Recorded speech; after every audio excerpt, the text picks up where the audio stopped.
at the Movies with Tim Sika.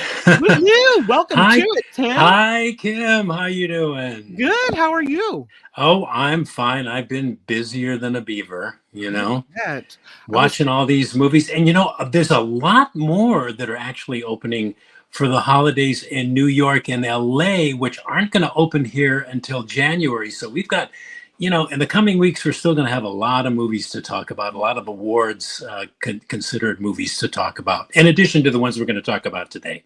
I was just telling Michael Snyder that I watched that movie Carry On, which is on Netflix. Right. Yeah. How is that? I heard it was good. Well, if you like that kind of Die Hard, holiday thriller, Yeah. this one takes place at an airport. It's You don't. I You like don't. Yeah. I do. I mean, Oh, okay. Yeah. every Christmas Eve while I'm wrapping presents, I fire up Die Hard, and sometimes I don't get through it, but I always at least try to watch it on Christmas. So that's kind of where I stand. And so Yeah. did like Carry On. I thought it was a surprise. I didn't know exactly how it was going to be, and it was streaming on Netflix, and I have Netflix, so for me it was I pay for the service, but free, so I don't have to pay anything extra for it. So I liked it. So yeah, Yeah. that's Carry On Netflix.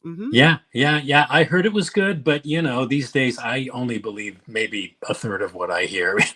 So, but I did. I heard a lot of good things about it. Some of my colleagues liked it a lot, and yeah, you sounded like you liked it enough to check it out. Yeah. Yeah. Sometimes Okay. I can't get past Jason Bateman, who, I know is a teen heartthrob. And I know Oh, he that's played the right. Yeah. bad guy in the Ozarks, but he's the bad guy in this one too. And sometimes it's hard to wrap my head around Yeah. Bateman being Yeah. the evil Yeah. one. Yeah. Yeah. Although he can do sinister pretty well. He There's been a can. couple movies he's been in where he was really, Mhm. really creepy. So He's yeah, pretty heartless in this one. So yeah. Well, let's get to your movies that you're reviewing. And this oh one is gosh, called yeah. The The Brutalist. Brutalist. What do you Yeah. think? I kind of wish I didn't have to Oh talk no. about. Well, this first movie that we're going to talk about, it's getting lots of love from us critics. Okay, and I'm including myself in the part that's us critics. It's called The Brutalist, but to me, this was one of the most maddening and frustrating films I think I've seen all year, and very, very long. This movie is 3 hours and 35 minutes plus intermission. Now, I was raised on long movies. I'm old enough to remember that the tail end of all those roadshow film presentations of the late 60s with overture and reserved seats and intermission and exit music, epics and musicals. My mother took me to. So I love long movies, and I was highly predisposed to loving this one because it was so long. I heard it was like long. But I should also mention this one too, like those old roadshow presentations where you would go and you'd get a reserved seat, and there'd be an overture and intermission music and an intermission. So that's something folks thinking about seeing this movie will want to know. The movie was also shot, we're told, on film in VistaVision, which was a classic roadshow film presentation shot on 70 millimeter film. One of the very best of the widescreen film processes. We don't have time to talk about that today. But anyway, so The Brutalist is the epic, and boy, is it epic, story of this guy named Laszlo Toth. He was a Hungarian-born Jewish architect. He's played by Adrian Brody, who survives the Holocaust, right? And he emigrates to the United States, where he kind of is, after the American dream through his architecture and his art, about which he is totally uncompromising, until this wealthy client, a benefactor, if you will, kind of changes his life in all kinds of, well, in more ways than one, let's put it that way. And the movie's divided into two parts. Part one is called The Enigma of Arrival. And that was the first red flag for me when I was watching this movie for the first time. I saw it twice. I watched it twice. I actually watched it twice. And the second part is called The Hardcore of Beauty. And after having endured this film twice, I'm thinking, well, that's a bit pretentious. Those titles lent a weight to the film that I don't think was there. At least I couldn't discern any weight. And having to be told by those titles that Mhm. the weight is there, you know, the enigma of arrival, the hardcore of beauty. Well, to me, that spelled pretension. Anyway, as an achievement, I'm gonna concede this to my colleagues. As an achievement, given its budget, it's this sweeping pseudo historical epic too. It's impressive. Okay, just the achievement is impressive, but dramatically and especially thematically, I thought it rang hollow. And after 3 hours and 35 minutes plus an intermission, waiting through that kind of length, only to be basically told, literally to be told at the end, to all you artists out there, the message of the film is that it's not the journey that's important, it's the destination. And I'm going, that's a load of bull. I mean, considering the fact that personally think the opposite is true. I think it's not about the destination. I think it's the journey that's important in life. And I'm going, what is this movie trying to tell me after all this? Mhm. Anyway, acting is very good, especially Felicity Jones. She plays Adrian Brody's wife. Guy Pearce is in this too. He's very good too. He plays his employer, but the movie radiates an aura of importance about itself, just that, quite frankly, doesn't live up to itself. And in the end, despite the first half being reasonably interesting, the interminable second half, Kim, never delivered for me thematically. And to me, the film lived or died on its second act, and the Brutalist second act was never thematically strong enough to justify its enormous runtime.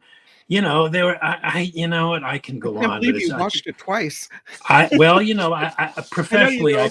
professionally I felt obligated. But you know, if Uh-huh. you have a good, here's the thing: did I like it? Mostly no, but do I think it's worth seeing? I do. If you have a good half day to spend and want to determine for yourself what all the fuss is about, you should check it out. It's kind of worth seeing on that level. I just don't feel that length, ambition, and overall achievement per se, no matter how sincere, do necessarily a great or an even good movie make. So, wow, that was my wordy assessment of The Brutalist. So you're recommending it? Am I recommending it? I always struggle with this. Uh-oh. Uh, This is why I know you watched it I twice. didn't like, I Yeah. didn't like it. So on that basis, I would say no. On the basis that it's getting all this like love from everybody, I would say, well, that would entice me as just a regular moviegoer to think, well, I'm going to just go see it anyway to see what I think and see what all the fuss is Mhm. about. But no, I don't recommend it. I can't believe I'm saying that. No, I don't. I thought it was gaseous. it was, it That's just a was like, word. yeah, it was hollow. It was like epic achievement for the sake of like, look what we can do on so little a budget. But it didn't. I don't think it amounted to much. And What really, I think it deserved to amount to something more, yeah. because it's a commitment saying, here, you're going to sit here not only for 3 hours and 35 minutes runtime, but thankfully there's an intermission, but that's an additional 10 minutes. Sure. So it's a half a work day to see Mhm. this movie, you know? So, Do you feel like this is going to be regardless of your review because oh other yeah. Oh, reviewers will is it gonna be like an Oscar contender, like oh, a big absolutely. Oh, absolutely. Yeah, it won. I think the New York Film Critics gave it best film, and I don't know. No, no. National Board of Review gave Wicked. It's hard to say. I do okay. think that the Academy will acknowledge it in multiple categories. Yeah, Critics' Choice Association has already done that, but it ain't gonna get my vote, folks. I don't like the poster. Yeah, that's actually kind of like a part of the opening scene. He's coming to Ellis Island. Right. Main character is, and everything is like cockeyed.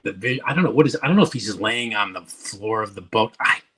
You know, Yeah. and the credits of this movie, they're like weirdly horizontal and diagonal, and I'm going, what the? To me, it was pretentious, and it was like, Yeah. okay, so how does this? What it? Anyway, I've already bitched enough No. about It's the a no. Brutalist. It was, for me, it was Okay. brutal. It was brutal. All Did right, Michael see it? Did Michael Snyder see it? I think he liked it. Yeah. Okay. Michael and Mhm. I are going to have a talk about that Yeah. offline. Yeah, Yeah. we're gonna have to have a discussion. Yeah. Let's move to this one. It is called A Complete Unknown. Yes, this was another one whose critical reaction is astounding me. You know, the power of hype, Kim, these days, it's more Mhm. powerful than it would appear. That's right. Considering the critical establishment's fawning embrace of this movie, too, Complete Unknown. It's a musical biopic, never the easiest of genres to successfully pull off. It's directed by James Mangold, and it covers the early life and career of Bob Dylan, folk Okay. singer and songwriter, portrayed here by the ubiquitous Timothy Chalamet, whose picture's in the poster there. And the story begins in 1961 when Dylan moved from Minnesota to New York to this concert he gave in 1965 at the Newport Folk Festival, which was controversial because at that concert he used electric instruments instead of what people expected of him, which was like his usual singing and playing acoustic guitar. Dylan was always controversial. He was always like changing his image, whatever. This was another one of those movies that people asked me, did I like it? And no, I did not like it. I did not. Look, Were you is it just in a bad mood this week? No, I like everything else. I'm giving my hand away, but no, I mean, look. But is it worth seeing? Do I think it's worth seeing? Sure, if you're a Bob Dylan, if Bob Dylan is your jam, and if you're a Timothy Chalamet fan. But all this movie really is Timothy Chalamet singing Bob Dylan tunes, a rundown of his hits. That's pretty much all it is. In addition to showing all of us just what an a-hole as a human being Dylan was. I think he was always an a-hole in his life, but and this is the thing, the film's success, because the script is like nothing, heavily relies on Chalamet's performance, which, well, I couldn't get past Timothy Chalamet. He's a very talented young man. He's a likable young man. He's a promisingly great actor, but I could not get past his persona in this. To me, his quote unquote acting was more of an impersonation than a performance. Mm-hmm. In other words, I just never believed he was Dylan. I kept seeing Timothy Chalamet doing like maybe an SNL, better than SNL impersonation of Bob Dylan. In the same way, I couldn't believe him as a drug addict in that movie he was in, Beautiful Boy. His dialogue is half incomprehensible. He never goes beyond an actor's technique. And by that, I mean, you know, we keep hearing about how he prepared for this role for 5 years. You know, I think when he's performing, he clings too much to all that research. He never lets it go. And as a result, in my opinion, never really becomes the character he was heavily prepared to play. And I just attribute that to his youth. He's a very young man, and I don't think he's learned that lesson. The lesson being, and Meryl Streep will tell you this, Denzel Washington, all the great actors who've lived a full life of acting will say, you know, there's a point in an actor's preparation where he or she has to release, forget about the research in order to quote unquote become the character. In my opinion, Chalamet never does, and as a result, his performance suffers. And I never believed he was Bob Dylan for a second. So, did I like the film? No. Is it worth seeing? Yeah. I mean, you know, if you're a Bob Dylan fan or a Timothy Chalamet fan, see it for yourself and tell me. Not recommended, because that's what I'm I'd not say. recommending it. Oh boy, am I going to get in trouble for those two movies? But anyway, We had a drop on the Mark Thompson show. Girl, baby girl, don't even play. And that's what this reminds me of. Oh, wow. Okay. Well, here's It's the called first. Baby Girl. Yeah, Right. here's the first of the movies on our agenda this week that I did like. Okay. Very interesting, very provocative, sexy, kinky drama that takes a look at power dynamics and sexuality, the intersection of those two within a professional work environment, right? Work situation, with Nicole Kidman in a fearless performance. playing. When I watch Nicole Kidman or any actor who has to reveal so much of themselves on screen, that's why I think, man, there's no way I would ever become an actor. That's where I took acting in college. Maybe I took a couple semesters, but at the point where they make you or require you to do something like Nicole Kidman does in this movie, you either go with it or you just say, this ain't for me. Anyway, she's fearless. She plays a very high-ranking CEO who embarks on this fetishistic kink romance. It's not really a romance. It's more of a highly sexually charged affair with this young intern played by Harris Dickinson, who was like young enough to be her son, right? So given what this movie is about and what it dramatizes, it's kind of ironically twisted, kind of funny that it's literally opening in theaters on Christmas Day. I mean, what are they going to say? Take the wife to see Baby Merry Girl. Christmas. Take the woman in your life to see Baby Girl and see if your relationship, survives it. Yeah. Anyway, I found it to be a fascinating movie, even though it was uncomfortable. And it was uncomfortable because I don't think it's a spoiler. It's about giving and taking power in a dominant, submissive, sexual role-playing relationship, all of which is depicted in great and uncomfortable detail in this movie. Kidman is fantastic. Antonio Banderas plays her husband. He's terrific too. Harris Dickinson is the hot-to-trot intern. His role didn't require a whole lot of acting, except for his character to just be sensuous and attractive, and he did that well. But there's so much kicking around in this movie, Kim, about gender dynamics and power dynamics and the peculiarities of sex and sexual expression, that it's one of those ideal movies to see with a friend or whomever, and then talk about it afterwards. What is it that we just saw? Yeah, that's the kind of movie it was. That's the kind of movie I like, an intelligent movie that digs deep and dramatizes these ideas and these situations. So for those reasons alone, I really recommend this movie. Although, again, I don't know, it may be something you want to see by yourself. If you take your significant other, you may be blushing during the whole movie. I don't know. Anyway, I liked it. Baby Girl. Yeah. Nicole Kidman is having a good year. She did the series Perfect Couple. She's been in some good things lately. Yeah. I liked her in The Perfect Couple. Yeah, she's very prolific these days. Yeah, she's probably just taking all she can get, because for women of a certain age in Hollywood, I'm except for Meryl Streep, it's hard to stay current. It's hard to get the roles, but Kidman is doing it. She's doing a bang-up job. She's crushing everything she's doing. You know what else she's in is Lioness. Yes, streaming series. Yeah. Which, have you seen it? I haven't seen it. I have seen it. Yeah. Is it good? It is good. It's kind of a military drama where there's a lot of action and thrilling and also some political dynamics going on. So it's interesting. I like it. Yeah. Oh, cool. I'll have to check that out too. Put that one on the list. Yeah. This one is interesting. Nosferatu. Did I say it right? Yeah, Nosferatu. Yes, my first reaction when I heard about this reimagining, yet another one of the Dracula myth, was like, oh, really? Why? Do we really need another one? I mean, there have been so many Dracula vampire movies.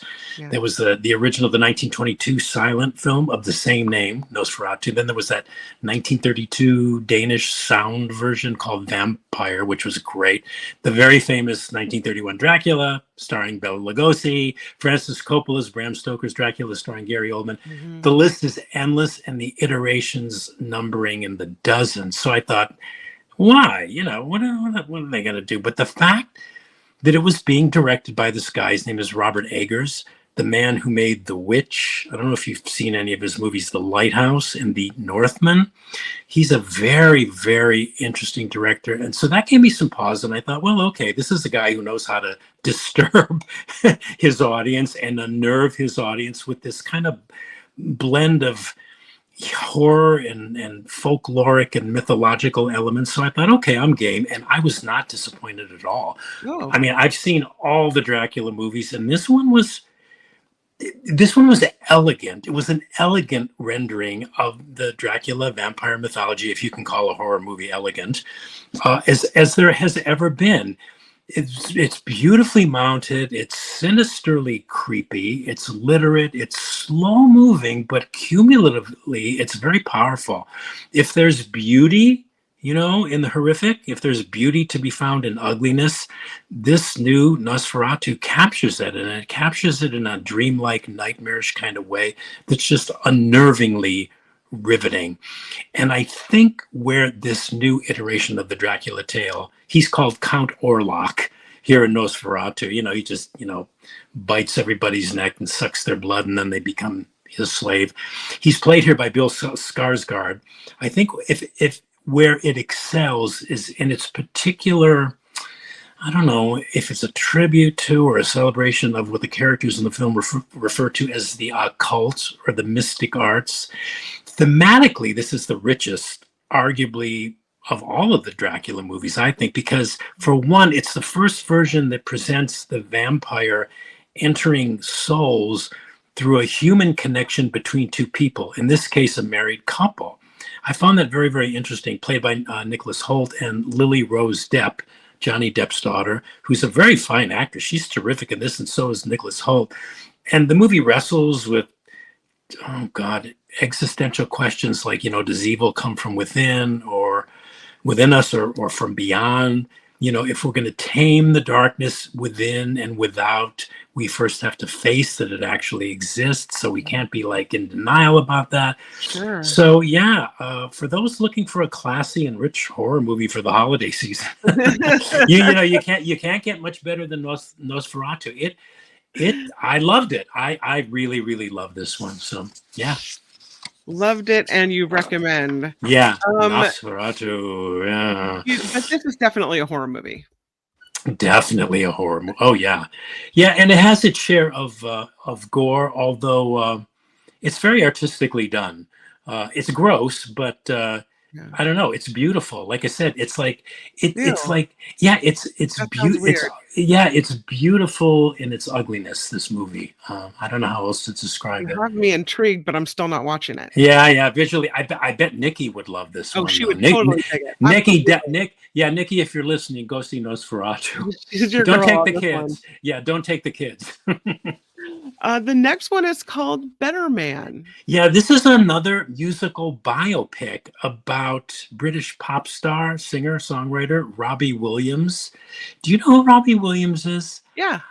Yeah, okay. I kind of sort of did, but I realized I really didn't after I watched this movie. Anyway, Kim, the gimmick, if you will, behind this movie, is that Robbie Williams is portrayed, they give it away in the poster, as a CGI animated chimpanzee. Because as he once put it, he said he always felt less evolved than other people. So you wouldn't think that this movie would work depending so heavily as it does on that gimmick of portraying the main character as a monkey, but it does.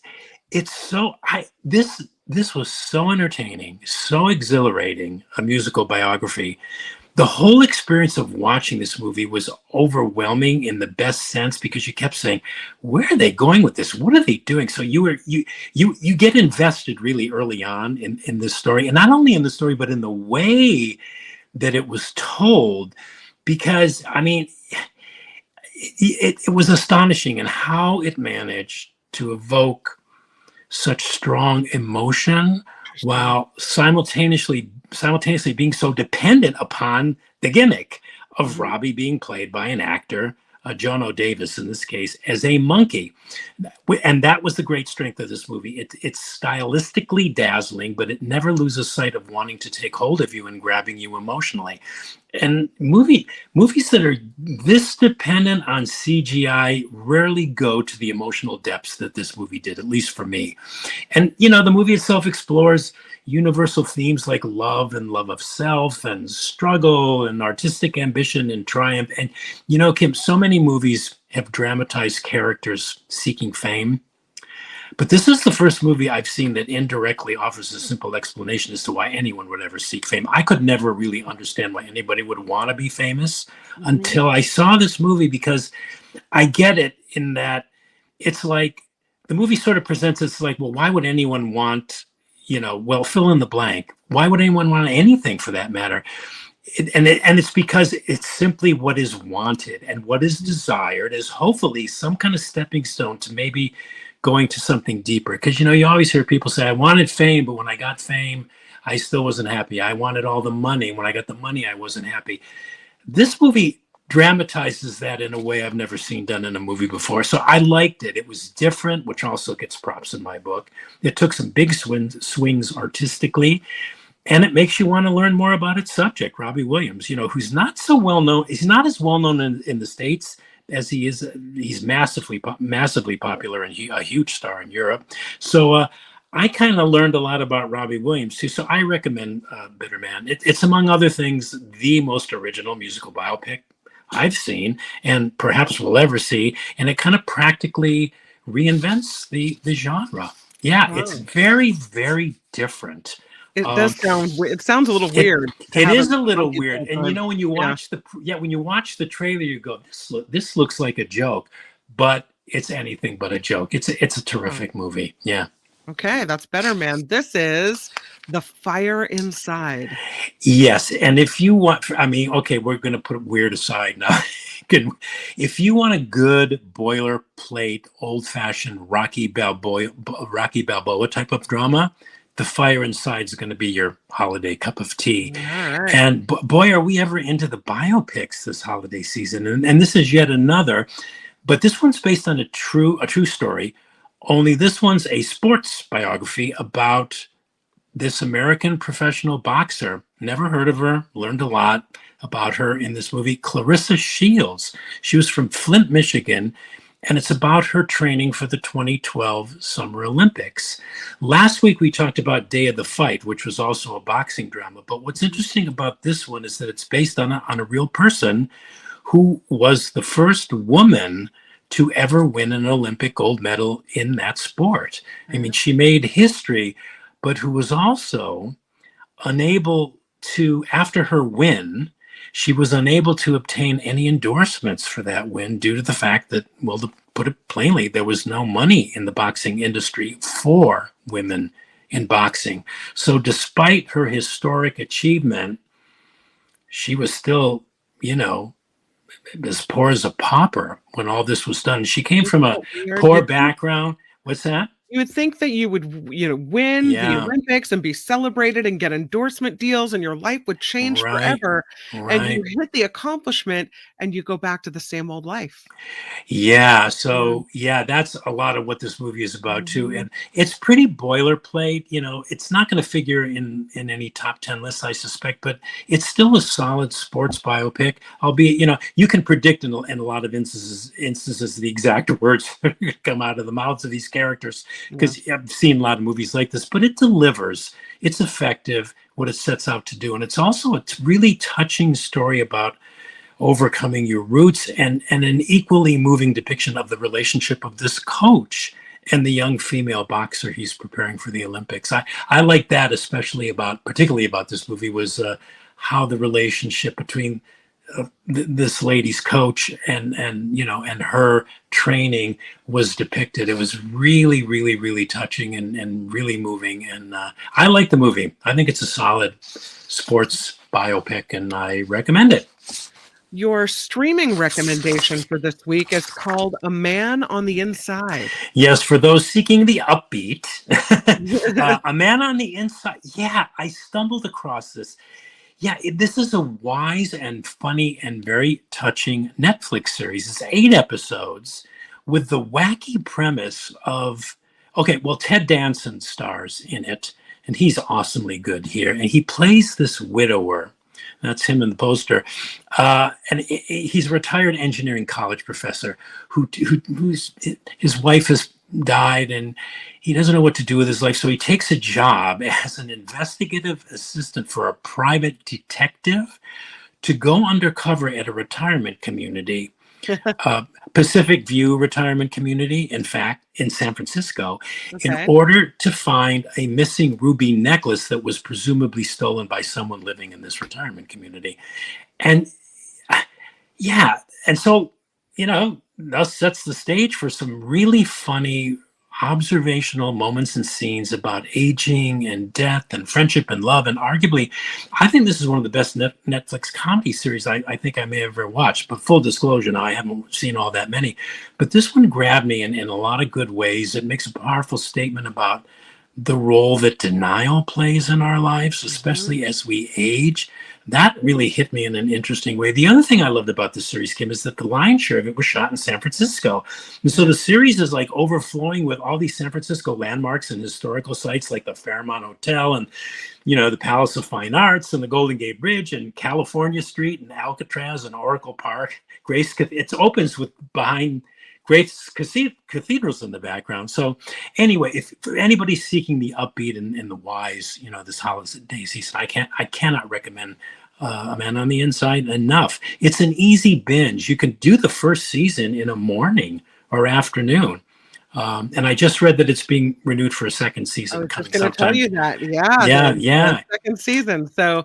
And Sally Struthers is in this too. Gloria and all in this. She's wonderful as one of the retirement community's residents. She's kind of like let's just say she hasn't lost her urge for sex. Oh, so well, I heard that's big in retirement homes. Sometimes, they all that's the same venereal disease because that's one of the things that comes across in this. It's like, a lot of elderly people never lose that urge. It's very, very funny. I love this show. I was going to watch it in segments. I watched it in one shot. I think it was like watching a 3.5 hour movie. They're like under half. Yeah, I binged it. I actually binged it. I loved it. It was wonderful. It was a nice surprise. Yeah. I think that's why movies are getting longer, because people are getting more used to sitting for a long period of time and consuming a whole series like this. So then a 3-hour movie doesn't seem like much. Yeah, I guess the difference is you can when you're watching at home, you can pause, you can go for a sandwich, you can go to the bathroom. With the Brutalist, you got to sit there. You got to sit there. But it was interesting because I thought, well, how did I get through this so fast? And I realized, there's 8 episodes, and most of them are they're around 26, 27 minutes. So do the math, and that's about 3 hours and 45 minutes. So it's so entertaining. It's so funny. It's so sweet. Give it a watch because I've got Netflix, so why not? S.J. Lola says, I recently discovered I'm distantly related to Ted Danson. Wow. Oh, cool. Yeah. That's cool. Can you get me an interview with him? No, I'm teasing. Another comment coming in from Okayest Mama Ever, who writes, is it just me, or is there a lot of movies with older women in relationships with younger men? She says it's giving me the creeps.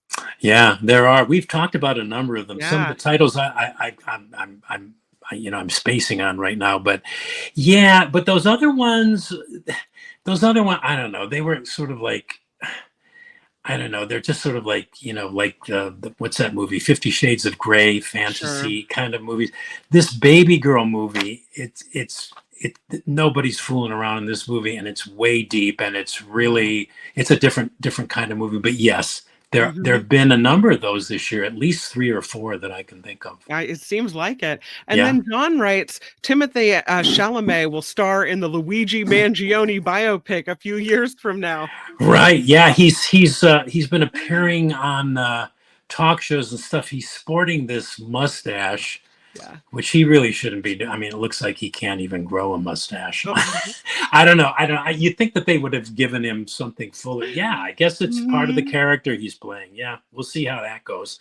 I like Timothy Chalamet. He's as a person, he's just a great guy too. But he's young. A lot has happened to him in the short years he's been making movies. He's only 28 years old. I think when he's 35, 40. He's going to be like the next, I don't know, Tom Hanks or Denzel Washington. I think he's got that kind of talent. It seems kind of weird to me. That he's kind of a weird guy. You know what? A lot of women tell me that. I don't know. Yeah. He gives me the weird vibe. Yeah. Well. Yeah. I don't know what to say about that. The Tim Sika classic movie recommendation of the week is holiday related. It is Yeah. Miracle on 34th Street. Yeah, given that it's the Yeah. holiday season, this is a Mhm. classic if there ever was one. John Rothman and I have waxed rhapsodic about this movie many times during the many times I spent with him on the radio, Mhm. during the holiday seasons. He and I think the same about this movie. And what it's about. It's about this eccentric department store Santa Claus, played by Edmund Gwenn, who won an Academy Award for his performance, who actually believes that he's the real Santa Claus. That's him. Oh, God. Yeah, he's the best Santa Claus ever. And the movie is about how that belief affects the Macy's event planner, played by Maureen O'Hara, who hires him to play Santa Claus, how that belief affects her. She's quite cynical. And her equally cynical daughter, played by a very young and very adorable Natalie Wood, is in both of those pictures. Natalie Wood is so adorable in this movie. And it's amazing how she was so good in this movie and how she managed to transition into adult roles too. Yep. But anyway, this is one of the sweetest, warmest, wittiest, smartest comedies about faith and belief and the true meaning of Christmas. I cannot recommend it enough. It won 3 Oscars, one for Gwen and 2 additional Oscars for its writing.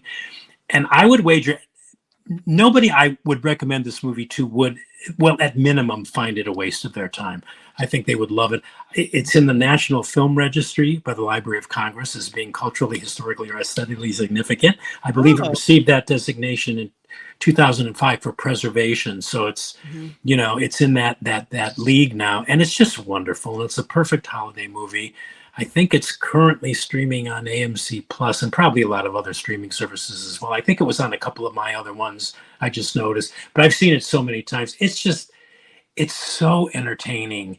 And Edmund Gwenn is like the perfect personification of Santa Claus.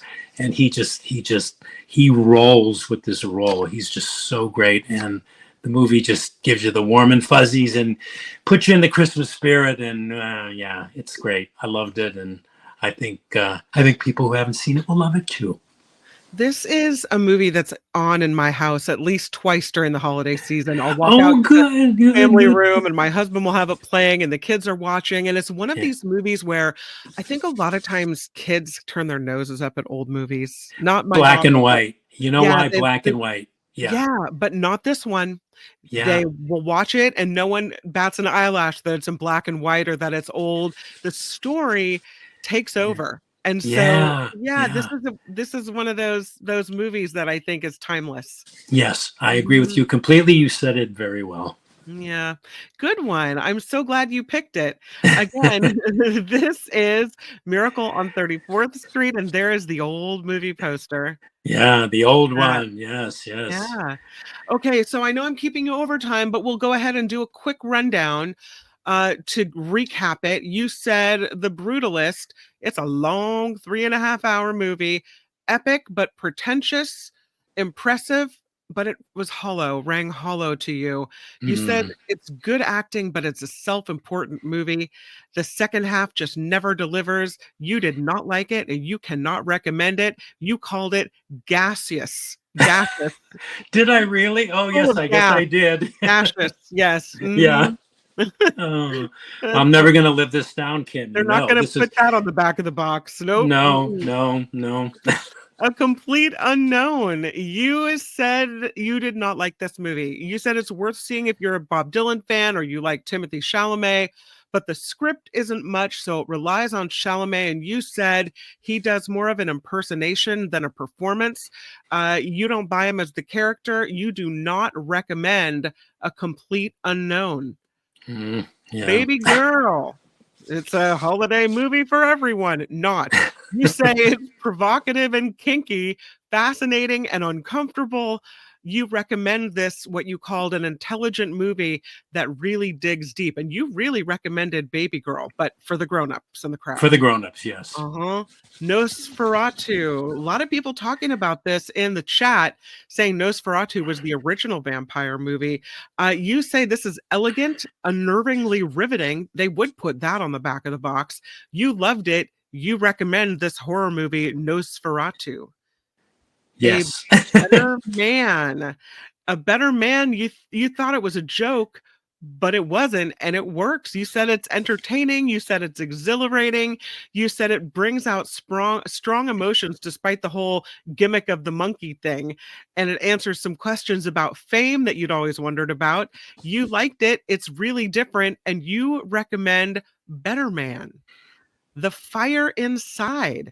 You also liked this one. You said it's a solid sports biopic, but this one delivers. You said it's effective, a touching story. You recommend A Fire Inside. The Fire Inside. As opposed to A Man on the Inside, which is your streaming recommendation for this week. You said it's funny, it's touching, it's a great Netflix comedy series, and it's fun that it's shot in San Francisco as well. It's just been renewed for a second season. So while you can watch the first one before the second one comes out. And your classic movie recommendation is Miracle on 34th Street. You can't recommend this one enough. You say it is wonderful and a perfect holiday movie. Yes, and Kim, thank you for letting me stay on this long. I don't think I've Always. talked. I don't think I've talked this much, and I don't remember when.